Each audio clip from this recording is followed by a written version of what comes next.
17 ವರ್ಷಗಳ ನಂತರ BSNL ಮೊಟ್ಟ ಮೊದಲ ಸಲ ಲಾಭ ಮಾಡಿದೆ.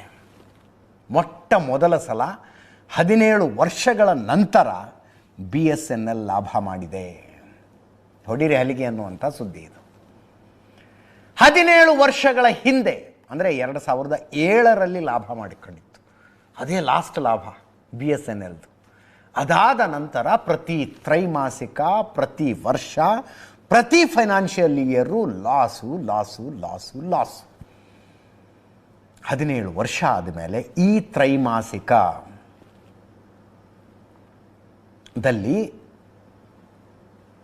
262 ಕೋಟಿ ರೂಪಾಯಿ ಲಾಭ ಮಾಡಿದೆ. 262 ಕೋಟಿ ರೂಪಾಯಿ ಲಾಭ. ಲಾಸ್ಟ್ ಇಯರ್ ಲಾಸ್ ಎಷ್ಟು? 5,367 ಕೋಟಿ ರೂಪಾಯಿ ಟೋಟಲ್ ಲಾಸ್ ಕಳೆದ ವರ್ಷ. 2007ರಿಂದ ಇಲ್ಲಿ ತನಕ 1 ಲಕ್ಷ ಕೋಟಿ ರೂಪಾಯಿ ಲಾಸ್ ಮೀರಿದೆ. 1 ಲಕ್ಷ ಕೋಟಿ ಮೀರಿದೆ ಅದರದ್ದು ಲಾಸ್. ಈಗ ಅಫ್ಕೋರ್ಸ್ ಸಣ್ಣ ಲಾಭ, ಬಟ್ ಲಾಭಕ್ಕೆ ಬಂದರು. 2000ನೇ ಇಸ್ವಿ ಅಕ್ಟೋಬರ್ನಲ್ಲಿ BSNL ಟೆಲಿಕಾಂ ಸಂಸ್ಥೆ ಶುರುವಾಗಿತ್ತು. 9 ಕೋಟಿ ಗ್ರಾಹಕರು, 21,000 ಕೋಟಿ ರೂಪಾಯಿ ಆದಾಯ.